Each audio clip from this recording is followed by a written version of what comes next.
Indonesia merupakan negara hukum yang kaya akan sumber daya alam.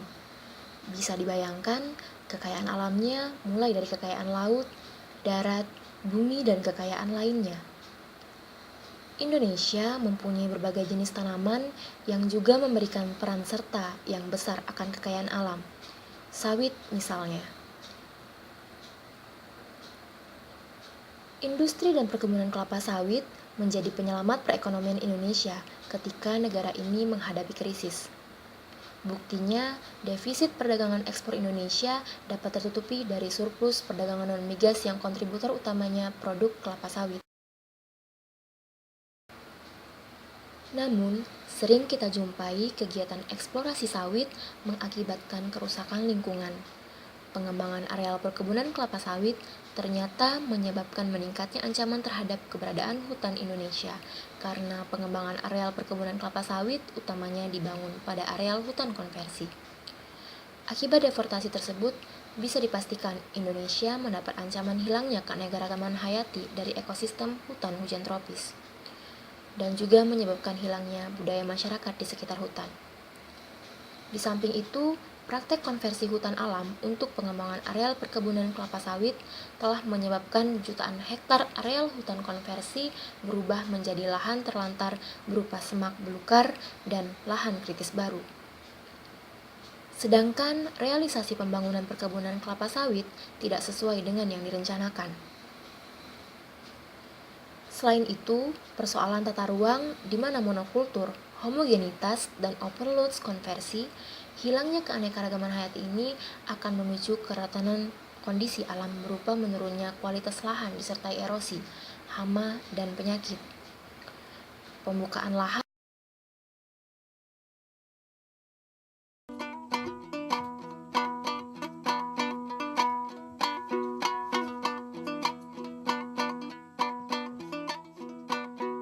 Ini kan belukar saya yang didasar kemarin tuh, pitibat tuh. Habis pohon-pohon kali sebelah sini kan habis semua. Tinggal dikit aja di ujung situ. Di situ kan banyak juga, di sini banyak karet semua. Ini kan batas kemarin itu dilanggar orang pitibat, perusahaan pitibat. Ini kan batasnya di sini. Nggak tahu lah sawit di sini kan berapa pohon ke di sini kemarin tuh. Itu yang tandanya anak karet yang tanam saya kemarin tuh. Itu kan sawit perusahaan. Berapa pohon yang sudah masuk tuh? 1, 2, 3, 4, 5, 6, 7, 8. Jadi tanah ini sudah dirintis dikelilingi. Udah dikelilingi dulu tanpa kompromi dengan masyarakat tuh, dikelilingi dulu sekian ribu hektar, yang termasuk itu ada nilai harganya sekian bilang mereka. Jadi masyarakat ini pertama itu masyarakat kebanyakan di pedesaan ini kan terbanyakan boleh dikatakan bodoh, nggak mengerti apa-apa.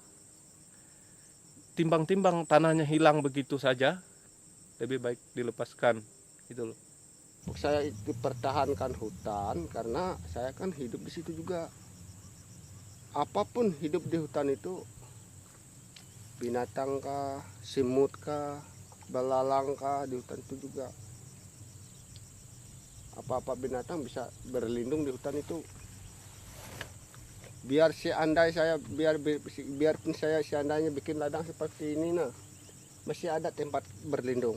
Kalau lahan, mana tempat kita berlindung?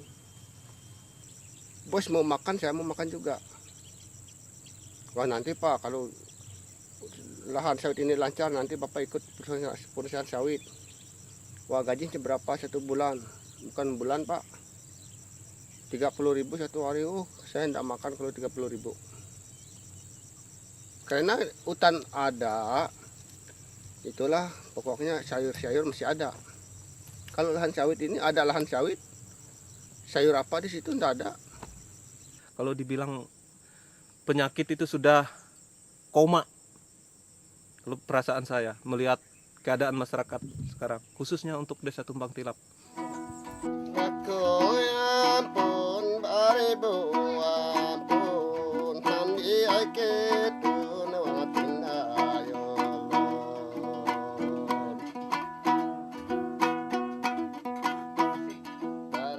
Sebagai negara hukum yang mengedepankan kesejahteraan rakyatnya, sudah seharusnya negara, dalam hal ini pemerintah, bertanggung jawab serta melindungi rakyat dan lingkungannya, sebagaimana dalam Pasal 2 Butir A Undang-Undang Nomor 32 Tahun 2009 menyebutkan bahwa perlindungan dan pengelolaan lingkungan hidup dilaksanakan atas dasar asas tanggung jawab negara.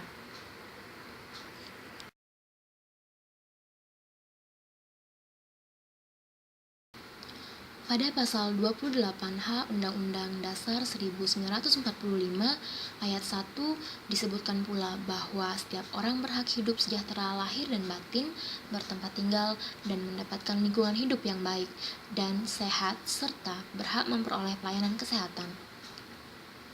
Kebebasan warga negara tercermin pada pemenuhan hak-haknya.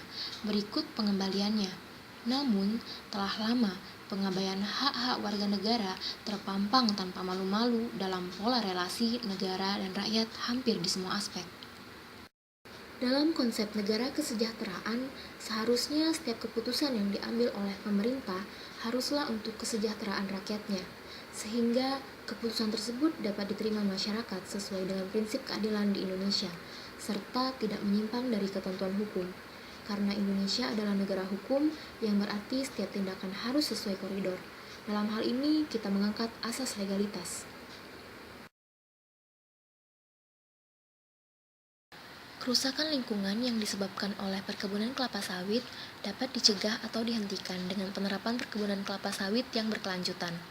Dengan perkebunan kelapa sawit yang berkesinambungan, tanpa membuka lahan baru dan merusak hutan kebutuhan manusia, dengan ini paru-paru dunia pun tetap terlindungi. Indonesia sebagai negara yang beriklim tropis dengan hutan yang sangat lebat, sangat disayangkan jika perkebunan membabat habis hutan ini. Solusi lain adalah dengan menerapkan proses perizinan yang ketat. AMDAL menjadi salah satu hal yang sangat terpenting dalam penerbitan izin usaha baik perkebunan atau pertambangan, dan usaha yang lainnya.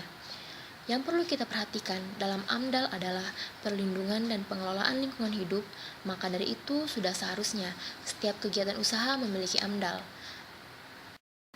Dalam hal pengangkutan hasil sawit, terkadang menimbulkan masalah.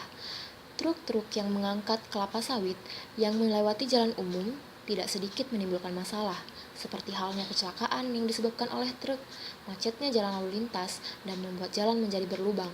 Seharusnya adakan kebijakan dari pemerintah untuk mengalihkan jalan khusus truk di mana tidak melalui jalan umum lagi. Dalam sistem pengangkutan hasil perkebunan, alangkah lebih baiknya memaksimalkan pengangkutan dengan penggunaan jasa kereta api dan juga jalur laut. Nantinya, penerapan intensif dari solusi di atas diharapkan dapat mencegah dan mengurangi kerusakan lingkungan akibat perkebunan sawit, serta tercipta kehidupan masyarakat yang sejahtera dari segala sisi.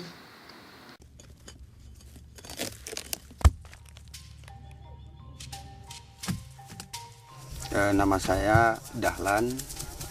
Pekerjaan sehari-hari saya ya petani atau kebun kelapa sawit itu kan.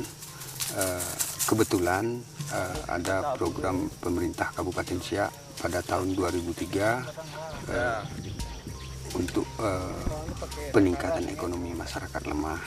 Nah, mulai dari itu sampai sekarang itulah yang saya kerjakan.